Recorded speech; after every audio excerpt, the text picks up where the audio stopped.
It's been a month and a half, bro. A month and a half since we all made the pivot. Yeah. I believe it's been one of the most interesting and rewarding experiences in my post-retirement life. But, you know, we've all been through it, and I think people were looking for y'all for a little while, and obviously, like, this wasn't my world. So when y'all look back, man, like, what are some of the memories y'all had of this journey that, to me, I feel like we've been doing this 6 years, bro, but it's only been 6 weeks. Yeah, man. No, just the genesis of it, growing something, you know, organically with a great team, obviously, but like getting together, 3 boys and getting together and say, let's do something special. And having to create, having to figure it out, you know, having to find a guest and get the crews together. You know, we have the greatest producer in the world, but it's just having this with somebody that you already care about. You know what I'm saying? We all have different jobs that we do in the media where somebody's your boss or somebody's, you know, telling you what to do. Now we kind of control that. And to be doing that with y'all, man, it's fulfilling, emotionally fulfilling to be like, yeah, these 3 dogs, we all respect each other on the field, right. We do our thing, but now post-career, we can still have that team, that team atmosphere coming together, planning our trips together and hitting it, man. It's fulfilling to me, bro. Not a lot of people respect you on the field, bro. T.O. just said he didn't even know you played. Listen, I'm going to knock T.O. ass out. You got to be careful with your words. You didn't say that then. You see how big T.O. was? Hold up, limitless. Niggas to me, got pin in it. I fought the head to witness it. Get my people feeling militant. Way I'm feeling, get me up. On the mission, get me up. Knowing me, I got the key.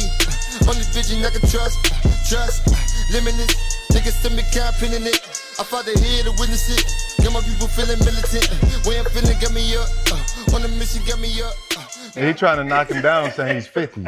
He old. He's not old. T.O. is seasoned. That's what the old man said. Yeah, T.O. is right, bro. He can still get it in. But RC, you spoke, you know, that you said they was looking for us. Yeah. They still looking for us. You feel me? Like, we've been moving around like rock stars. They don't know where we at. we here. We don't even know where we at. But we making it work, man. And, you know, it's really been magical. You know what I'm saying? And the support's been great. The numbers looking pretty good. And we still got a lot of room to go. As good as it looked to everybody that's peeking in, you know, they would think everything's buttoned up. Yeah. But we're building still, and we have our moments, but it's been worth it. Yeah, you know, like the craziest thing to me is like how much everybody cares. I don't think people understand what it's been like for us. We putting out 2 shows a week, dog, and that junk, and this isn't network TV to where, like, if a dude's gonna be a guest on your show, he knows what time it's supposed to be. A PR director brings him in, sits him down and says, okay, he's ready. We basically just bouncing around the country, and we at some of these events like, shoot, who can we get? That's what makes it crazy. And obviously, we all got day jobs. Yeah. You know what I'm saying? Like, we got families. And, you know, it was the commitment to doing this that's made this crazy. But you mentioned the rock band thing. It is almost like that, you know, because the days don't have starts, the days don't have ends, and then we are trying to figure out, will we get this guy? Will we get that guy? What time this dude can come? And when you look back on the shows we've been able to create, what's your favorite moment from the first month and a half of the pivot? For me, it's the hustle, man. We've been hustling. That's priceless. You know what I'm saying? We said we was gonna put something together, and we didn't know, you know, coming from the other situation, I mean, to try and duplicate something that was building to be so beautiful, right? Especially for our culture. When we move around, that's what people talk about. It could have went south, but we gave it a shot, and we hustled. Like you said, to drop 2 shows a week. We ain't gonna sustain that. But yeah, we need y'all to know this 2 shows a week stuff that y'all be real fired up about. They used to it. Don't get used to that. That was like the push. It might be push. too late. That was the push to get to a point. Now, we may drop some magical stuff like every now and then away from Tuesday, right. But that's gonna be when it needs to happen. This was forced upon us. So don't be expecting this no more. Pivot moment. The pivot moment. We can give you the pivot. We'll give you a moment every now and again. Like, yeah, RC, let them know. Yeah, this is grinding, man. And the thing is, the sacrifice too, man. Us, you know, we have a good time together already. Yeah. Like, people don't understand that. Like, I know you do network TV. You're talking about the guys coming in and the rotation of it. But we around. We hang, we chill, breakfast, lunch, dinner, when we on the road, when we doing things. And people don't even know, like, we make it look the same, but we shot episodes at 7 a.m. We shot episodes at 2 a.m. before the day starts, and then at the end of the night, we drinking coffee and trying to charge up to shoot this show after waiting for a big name, waiting for a guest, Marshawn. Yeah. We shot Marshawn like what, 12:31 in the morning, or something crazy like that. So like that, like you said, Freddie, that sacrifices, it ain't easy, but you look back and you respect anything that you have to work that hard to do. You have to work that hard to make. That's why one specific memory don't just jump out to me. We've had a ton, but I know the hustle. I ain't gonna forget that, and I'm looking forward to keep doing it. You know what I'm saying? How hard has it been though? Because we went to Super Bowl week, and we at Radio Row, and people are coming up to us, and it's so crazy. They don't necessarily differentiate y'all yet, right? We still get a lot of the other show.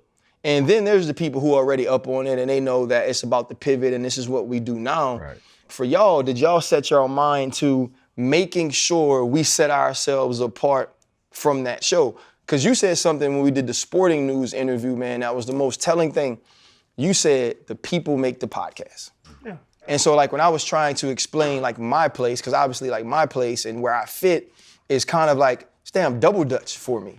You know what I mean? Because you come into something that was truly becoming a cultural icon for us. Like we had never had a podcast like this and it was famous. And I remember when we talked the first time and we were on the Zoom, I was like, dog, like I don't want to look like the network guy that took the two dudes from the other podcast and started another one. Yeah. And that it's the same thing. So for y'all, do y'all give that any thought that we are doing something, but we are kind of standing on what y'all built in another place? You got the GM mentality, bro. You was tampering. That's what they call it. Oh, for real? Yeah, dog. Hey, but I'm all for it, man. It worked out. Like I said, don't you add to what me. these people already think about me, dog. I wear pointy-toe boots and all. We really can't worry about that. Everybody always. I really do brag on you a lot, bro. I say you the perfect person to pivot with us, and you bring a very button-up, profound, professional. I'm a Kappa man. Why can't I never clean. be the G? Look at those. You're a G. Y'all love it. I'm sure. Can I give you your flowers? Y'all say I have a thing with giving people flowers. I want to give you yours, bro. I appreciate it. I really appreciate it. Sky is the limit. You know what I'm saying? It's good shit, bro. He's a lowercase G. Baby G. A little baby G. That's fine. I'll accept that. Take me the baby G. I'll accept that. That's one thing. I don't know if people know. We reached out to you. It's funny that people like the optics of it look like, RC was sitting there tampering. Man, when me and Freddie said we gonna hit it, we want to start our own thing. We knew we had this team we're building, and then we're like, it was crazy, bro. You were the first name that came up. We needed diverse personalities, because like you said, you can name a podcast damn couch cushion. Right. If you got some fire-ass personalities with some good, good interaction, it's gonna be a good show to watch. It's gonna be, good content. So we just thought about it where, how Freddie's disposition is, how I am, and then we knew you already. We're like, RC's the guy. And the first time I called him, I'm on the back porch. I done drank me about 2 bottles of wine already. So I'm just calling my homeboy to have him jump, say, hey man, let's get together, come down to Miami, let's talk, let's see what we can do. And RC brought the network out on the phone on me. So I'm sitting there cussing up a storm, and he's, we can try to do this if you really guys want to really do it. And I'm like, he don't talk like me like that. I thought the ESPN cut off sooner or later. So we had that first conversation, and it was like, yeah. But I say that to say, that's what makes this show, is that we're so different. And we just, like Freddie said, man, we appreciate it. Because, we were out here trying to figure this thing out. And you was gung-ho from day one. That same conversation when you were saying mother effer and spelling all the cuss words, and all that goofy shit he does. Huh? You saying freak? No, I don't say freak. You kiss my ass? I would never really necessarily, if I'm telling somebody to kiss my ass, I'm gonna say it, because that means we finna fight, right? Like if we are that close into it to where it's in a sentence like that, then that's different. But I'd just be like stupid ass or something like that, just in conversation. Yeah. And it's one of those things, though, that that's why this is all cool. Yeah. Because it truly is a respectful place. So, like, I remember, we did the Nigel Houston episode, and in that episode, I called you stupid. Mm-hmm. And, I read the comments, because, I want the show to be great. Yeah. That's the important thing to me, that what we do becomes epic. And no matter how much we live and we want to say what people think about us doesn't matter, it does, though, right? Because in our business, what people think about us is what draws them to the show. the fact that they know you are funny and you're fearless, the fact that they know that Fred is analytical and he's intelligent, he don't know numbers, but like all those things, right? All those things make the show. And so like somebody hit me up, like on comments, it's like, I ain't like when RC called Channing stupid. Now, in our everyday life, that's legitimately how we get along. Yeah.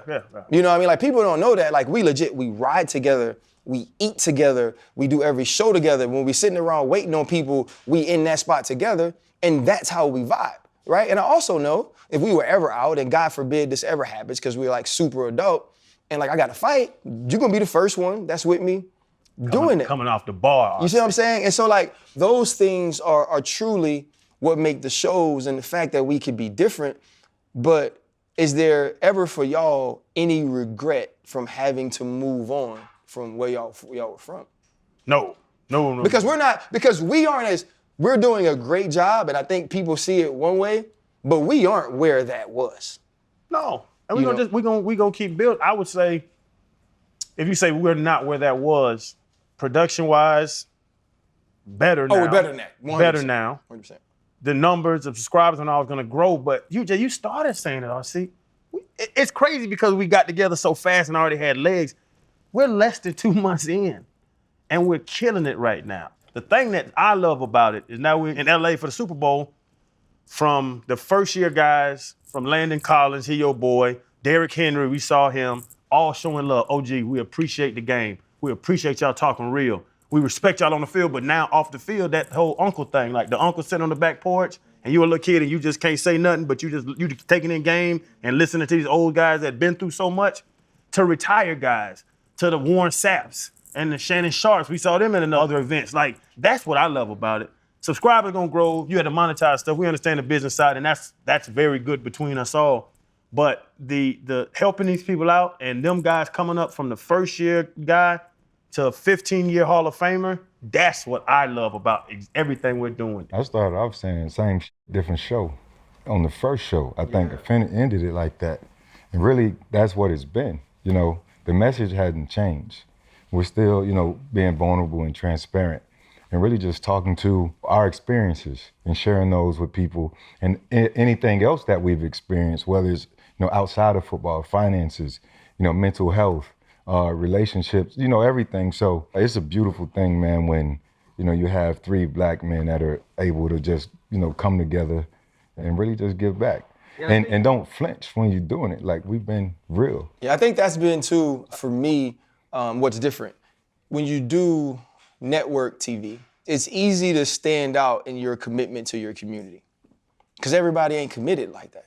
And it's not even about like what I do in like my real everyday life. Like that's truly how I live. Like that's truly what's important to me is being able to give back, being able to pull up. But there's a responsibility that comes along with what we do now. Like people are watching this and they're watching us. They want to know how, if it's something simple as Brian Flores, or you take it back to 2020 and it's George Floyd, they want to know how Fred and Channing react. And we're also in a space where we get to react to those things in ways other people don't, right? Like they understood me enough at ESPN where they like, there are certain things, if we don't want to hear a certain thing, we're probably not going to ask Ryan, right? Because you can't censor me. You can't make me stop saying it. You just probably shouldn't ask me. That's not what you want. And so in thinking about the way that things are moving, how important has that responsibility to our cultures, to our communities, to the movement? How much does that factor in to the things that we've been and also to the ways that we'll move going forward? That's what the sacrifice is about to me. I know that, I know we're building something very special, but I would hate to lose the respect and to lose why people watch us. Our people watch us. They love us. They love the personalities. We all have different personalities. But through all the funny, through all this, we're talking about relationships, Freddie. I talk about relationships. I'm happily married. I'm the one that talks about all my past relationships. I'm the one schooling these young men on game. Channing, I'm not really sure we would call that schooling or game. Y'all ain't got no game.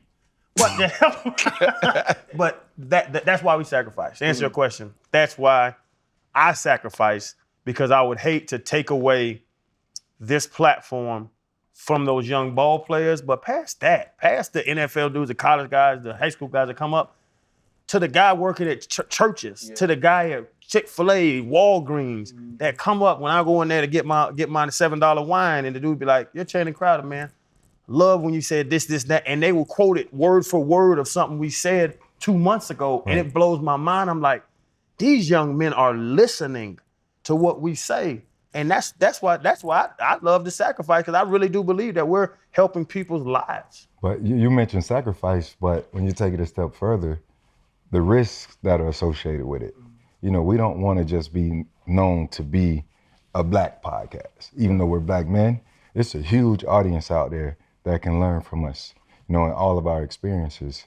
And I think the end game is to expand to all those different audiences. And it's gonna require risk. Some might flop, you know, in the eyes of certain people. And some might, you know, be like, wow, I felt that.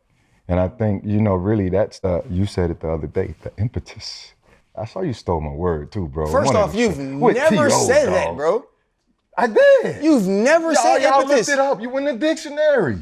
Fred. Oh, was it Fred? Fred, you gotta stop. You gotta stop reading the comments that say you're the smartest person on the show. I'm not saying that's Fred, one word. I know and I only the know it word. because I put it on the back of my business card. You know what I'm saying? So I mean, come on, bro. Like, let me freestyle real Bro, quick. you've never given me a business card. We partners. You I know. need one. So how would you know? You got my number. I'm saying, how would you know I got impetus from you, though? Because I heard you say it. Because when I said it, you was like, damn, what is that? Where you get that from? Y'all went to the dictionary. Hey, Siri, what's that? You know what I'm saying? But, you know. He stole some word. No, we partners. We can use that. It's So all good. we're sharing Yo, the word share that now. word. And caring. And care. that's what we do. That's what we're really doing. Yeah, So and it's I all think good. that's the huge thing for me. You know, we are still growing. You know, and I think not only as individuals, but as a show more than anything. And the one thing we wanted to do was be bigger than the three of us, or the three of us are individually, or whatever Channing Crowder is, whatever Fred Taylor is, whatever Ryan Clark is. We wanted to make something that was larger than us, and that takes tough conversation though, right? That takes tons of decisions. That takes, you know, getting on the phone with our producer and being like, okay, I get this is the person we want. What does that say about us? How does that continue to grow this brand? And I think that's the big thing for me. You know, I've never been in this environment. Like the place I worked was ESPN. We're gonna have all people on TV, you know, and I think it's now to the point for us, if we want to be as huge as we can be, is telling multiple stories from multiple perspectives in our way. Like, that's my thing. You know, we've had the conversations when we're bringing guests on, and I'm like, Chan, you got a Chan. And Fred, you got a Fred. And I'm a BRC. And, you know, and like, that's the panic I get in when we're in shows and I don't feel that. You know, because like that's the, you know, because I feel like, okay, I want to direct it and I want to make sure everything our producer tells us we do. And I want to get to all these questions that we talk about in the car on the way over. And then when that's not happening, I start freaking out. Yeah. And that's when I'm like, wait, I'm looking at you and I'm waiting on you. You know what I'm saying? I'm looking at Fred and I'm waiting on Fred. Or if the guest is talking and I'm like, shoot, this wasn't where we wanted to go. I start to panic. And I think so, like for me, like I still have to grow in that the same way though that the show has to keep growing, right? Like in the show growing and us doing something different and us telling stories from different perspectives, different genders, right? Different colors, different beliefs, different religions. It now brings things out of us that I think people need to see. But you're gonna have to just say it, Shannon. Who was your favorite guest so far? Whew, it had some good ones. Actually, I might have been T.O. I would say T.O. because of how open he was. And I love, it's no secret, T.O. does media all the time. Like I've seen him on so many things. I've seen him interview with everybody. He was like Dr. Phil, like he's been with everybody. And when you see a dude and you know a guy and you've seen him talk before, and then he gets in the atmosphere that we're talking about. When you sitting with the boys, that does take, like people don't know, we have production meetings, we talk about it, we try to keep the show or the flow going, but sooner or later we gotta sit down and talk and make people comfortable. And when you see people walk in and they're ready to do a TV show, and then you can see their whole body language change when they see us sit down and start talking with them. And I think T.O. really loosened up, and I loved his back and forth with me. I love to make, like you're saying, I love to make fun of people. So to get made fun of back and forth, Charles Haley was doing it too with us. That was fun. But I just love that locker room atmosphere.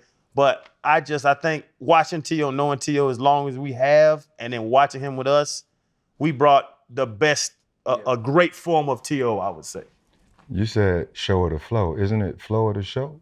Show flow. Marshawn actually was my favorite. And Marshawn actually said C-E-T, and I didn't correct him. It was C-T-E. Marshawn was by far my favorite guest. Y'all's eyes lit up, man, like a baby in the room.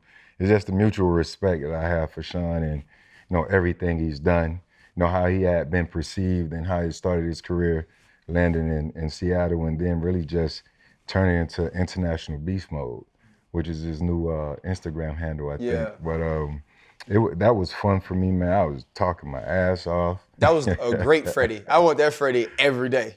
Nah, you can't get that Freddie every day. That's tough. Freddie came out the gate on him. Yeah, I'm not always that. I'm passionate, but things don't always excite me that way. You're right. But Marshawn was definitely someone I've been waiting for. Yeah. I've been waiting for that opportunity. The people have been asking for that opportunity. Right. And some phone calls, and we made it happen. You got it done. And it was definitely And I think that's, and What I about think you, bro? Taylor Lewan, without a doubt. I finally Take- found somebody that had crazier stories than you. Let me back you up. I think my second favorite, and this isn't like just saying anything to you, Jordan. Oh. I enjoy, and I told you that, and I text Jordan, like you did a great job with that young man, and he was definitely my second favorite guest because you're like, wow, this is amazing. I'm gonna be honest, man. I love to take credit for that. That's probably more Yonk than shut up. Not probably. 100%. Well, probably more Yonk than me, but that would have been a very Homer answer of me. Right. But clearly, it's my favorite episode. I got to do something with my son. But I thought Taylor was cool, and I think because Taylor kind of worked on us starting to expand, right? We got this big white left tackle from Tennessee who does this show on a bus, and that show kind of has like a certain sort of viewer, right? As somebody that likes that sort of humor. And then he sat down with us, and he was different than he'd ever been on any show he'd ever done for himself. Right.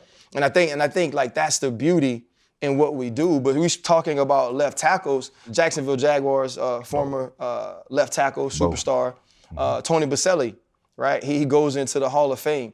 And I think, to me, he's the second best Jaguar that's ever lived. like 100%. Fred Taylor, at many points, was the only Jaguar anybody cared about, the only Jaguar anybody knew. When you see one of the people from your organization go in that way, someone you know personally, what's the excitement in that? And hell, bro, you better be next. And I think I will be, as it pertains to the Jaguars. Bo deserves it. He was an amazing player. I think if he played 2 or 3 years more, it'd have been the first ballot lock. He was a dog. And hopefully it's just like old times. Now that he's in there, he can, lead the way for me, now that the door is open. But shout out to Big Bo, man. He was a dog. I tell you, because I'm with you, Fred, everybody know you was a monster, and I think Zach Thomas the same way. Two guys that should have I think you tweeted something about that, huh? Well, they get me hot with Zach Thomas, because Zach took me under his wing. Zach, it was a hell of a ball player. Great But I think Freddie and Zach have the same problem. We talked to T.O., we talked to Marvin Lewis about Chad Johnson and all those, like that persona. You were a blue collar, you were a grinder, you just did your job and didn't say nothing. You ain't talking no trash and all. Right. I think that hurts guys like you and Zach. If you was out there talking crazy, you was out there getting arrested and all this stuff, and in the face of the nation in sports, even good or bad, you'd have been Hall of Fame already. But isn't that something? How drama sells, like how it really sells, and he creates a certain fame, that bad guy image. Even on social media, people want the bullshit. They want the drama a lot. It's so easy to get clicks and views when it's drama. So our society twisted, but even in the NFL, man, a while back, when we had Deion as a guest, he says the Hall of Game. It should be the Hall of Game. Because a lot of times when you have guys in certain markets, they can do a smidget less, but it's still amplified compared to guys in smaller markets. So the Hall of Fame is a great name because that's what it brings.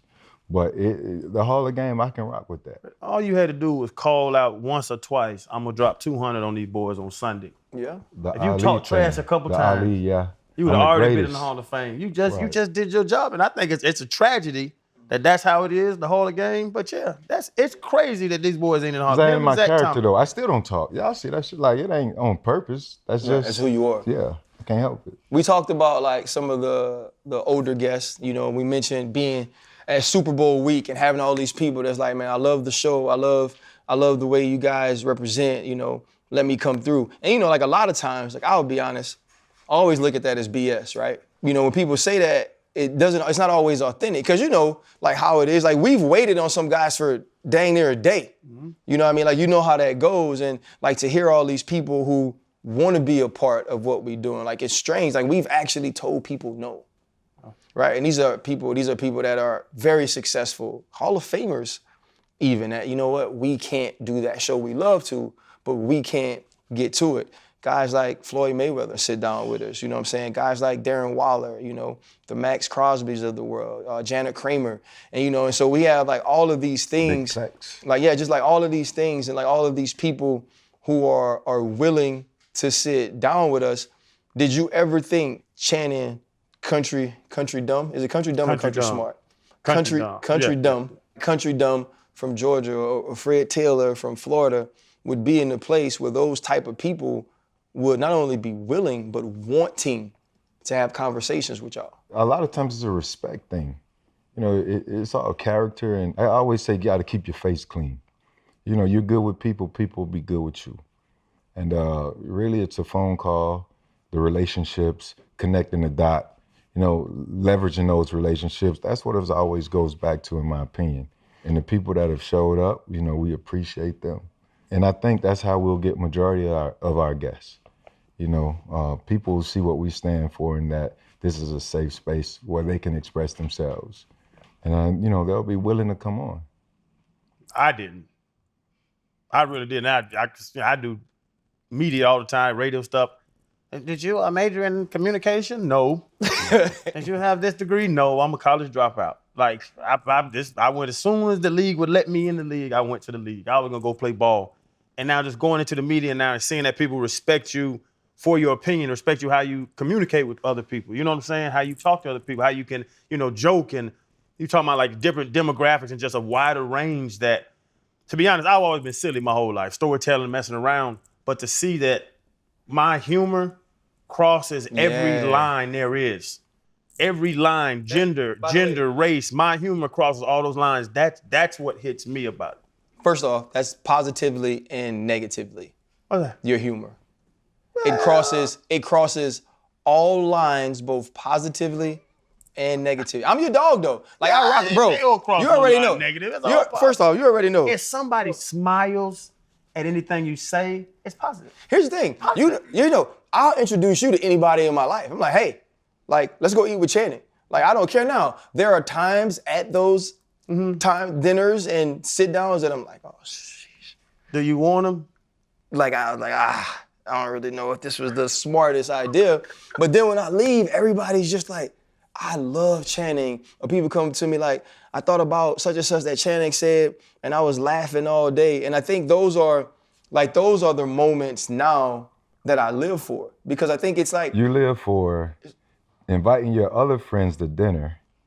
Soon as they bring out the crab cakes, they asking him to tell the crab story. that's cool though. Because that means they watch the show. We about to eat crab. Crab cakes on the table and tell the crab story. That's gonna ruin my appetite. Yeah, that's sick. But I can't not wait what to it- get Swagoo on here. Yeah, that's what I was gonna say. Swagoo, he's just as bad as Ryan.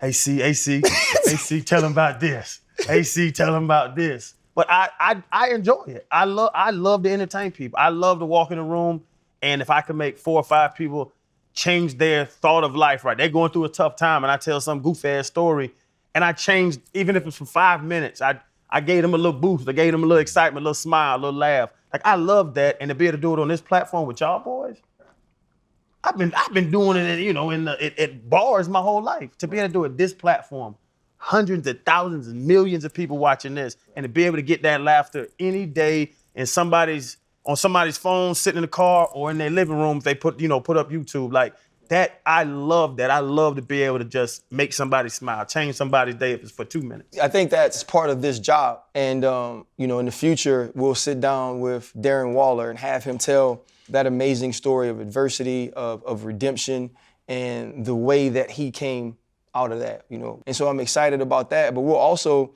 sit down with Jana Kramer, who is a white woman, right? And it's a white woman that was married to, a football player Crazy story. who was a sex addict. We're gonna, take that risk and sit down with her, and that's gonna be one of those times, Freddie, where I said sex addict because I think sex addict is not a thing.